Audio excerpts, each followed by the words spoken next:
Thank you, Mr. Chairman, and I'll be somewhere in between the chairman of the full committee and the distinguished chairman of the subcommittee. Thank you, Director Squires, for joining us today. As head of the PTO, your job is to promote stability in the market for goods and services by protecting trademarks that are used in interstate commerce.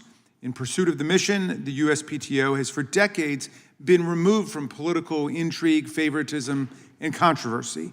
By keeping politics out, prior presidents and USPTO directors ensured that applicants had a fair and honest system to rely on. It seemed to change last year. You and President Trump injected partisan politics into the work of the PTO, from working to strip trademark examiners of any right to collective bargaining, a right that they'd enjoyed for many decades, and firing the members of the patent and trademark oversight bodies, to refusing to respond to congressional requests for information. Your tenure seems to be threatening the traditional integrity and non-political nature of our system. You recently took an extraordinary and unprecedented action. Earlier this year, the USPTO itself filed trademark applications on behalf of Donald Trump's ill-defined private multi-billion-dollar global project called the Board of Peace. President Trump has declared himself chairman for life of this elusive entity. He's promised billions of dollars from the taxpayers to the board, although Congress has not voted a single dollar for it. And he has secured billions of dollars from mostly corrupt foreign governments, including Saudi Arabia, Kazakhstan, Azerbaijan, United Arab Emirates, Morocco, Bahrain, Qatar, Uzbekistan, and Kuwait. Beyond that, there's not much we know about this shadowy venture. We don't know its basic corporate structure. We don't know whether it's a registered entity anywhere in the United States or in any other country. We don't know who controls the billions of dollars in its bank accounts. We don't know what countries those bank accounts are located in. We don't know who will conduct audits and oversight of the board, if anyone. And we don't know what the president intends to do with this massive, secret, unaccountable slush fund while he's in office and after he leaves. Yet, when the Board of Peace decided it wanted to secure a trademark for its name and for its logo, a move that should have required it to identify the legal entity that actually runs it and controls its billions of dollars, you stepped in. You personally filed the trademark applications, allowing USPTO to stand in as a straw trademark holder to cover up for this slush fund that appears to put both billions of U.S. taxpayer funds and billions in payments from foreign governments into the pocket of the chairman for life, Donald Trump, who will control it. The president set up a board that likely violates both the foreign and the domestic emoluments clauses, and now you're helping to run the operation, as far as we can tell. What's more, I'm not sure that either you or the Trump administration realize what you're confessing by filing a trademark application. You're admitting that the Board of Peace is not a legitimate governmental body, but rather a commercial enterprise set up by President Trump. Our trademark law began in 1879 when the Supreme Court struck down a trademark law that applied to any and all organizational designations. The court ruled that Congress could do so only under the Commerce Clause. So when Congress passed the Trademark Act of 1881, it was written to apply only to marks used in interstate commerce. The modern version of the Lanham Act in 1946 makes clear it only protects trademarks used in interstate commerce.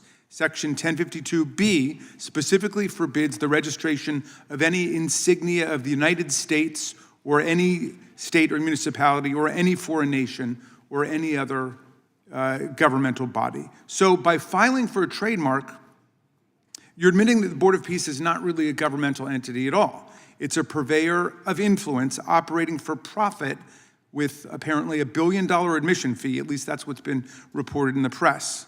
A money laundering scheme to pocket the billions, all made in a global shakedown in the name of peace. Now, as far as I can tell, the USPTO has just 9 trademarks.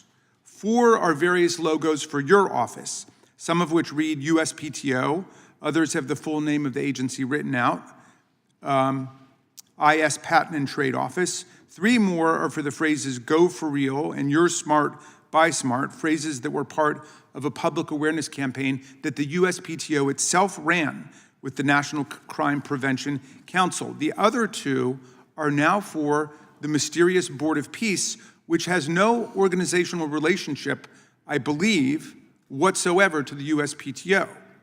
So by agreeing to act as President Trump's phone a friend and using the PTO to register a trademark on behalf of a third party, it would seem you're violating a cardinal principle of the Lanham Act, which explicitly lays out in subsection B that only, quote, a person who has a bona fide intention under circumstances showing the good faith of such person to use a trademark in commerce who may request registration of the trademark. That's quite a problem for the agency whose role it is to administer and police the registration of trademarks and to administer disputes about them.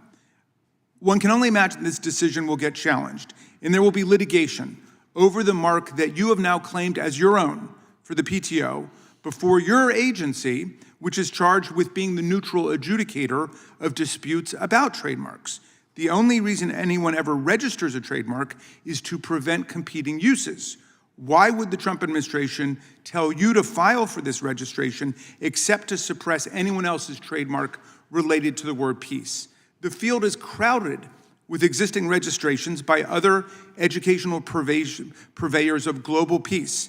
To give a few examples I found online this morning: World Peace Table, World Peace Network, Project Peace, Peace Vision Global, Global Peace Initiative, Global Peace Foundation, International Peace Center, Peace Network, Peace Action, the Peace Trust, Greenpeace.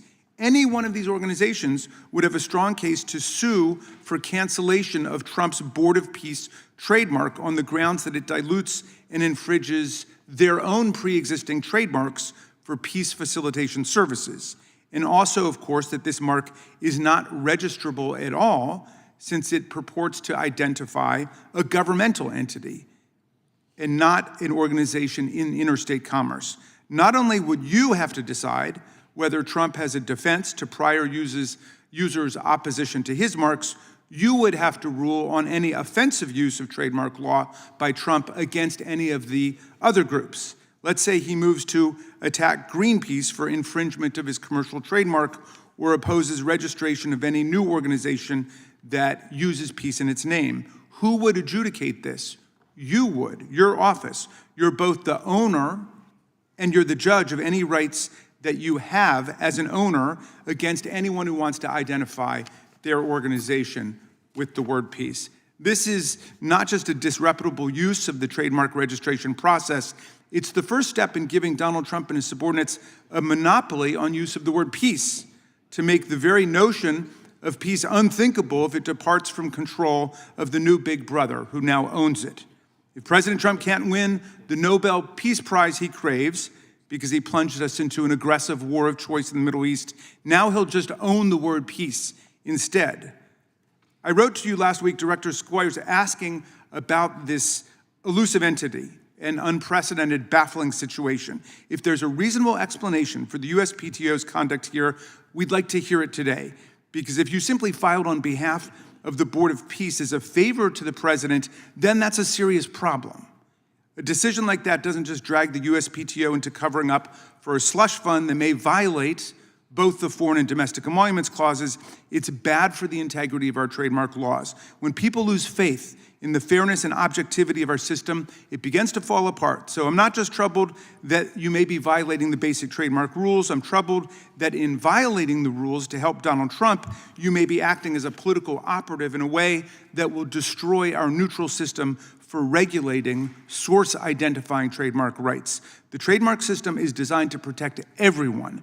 If applicants think that the rules change for the wealthy and the politically well-connected, they're much less likely to believe the system can work for them. I look forward today to finding out how you justify your agency registering a commercial mark for this alleged governmental entity, if that's what it is, how you intend to resolve disputes with the dozens of past and future registrants of peace organizations, and what you intend to do to restore the professional, nonpartisan reputation of the USPTO. Thank you, Mr. Chairman. I yield back.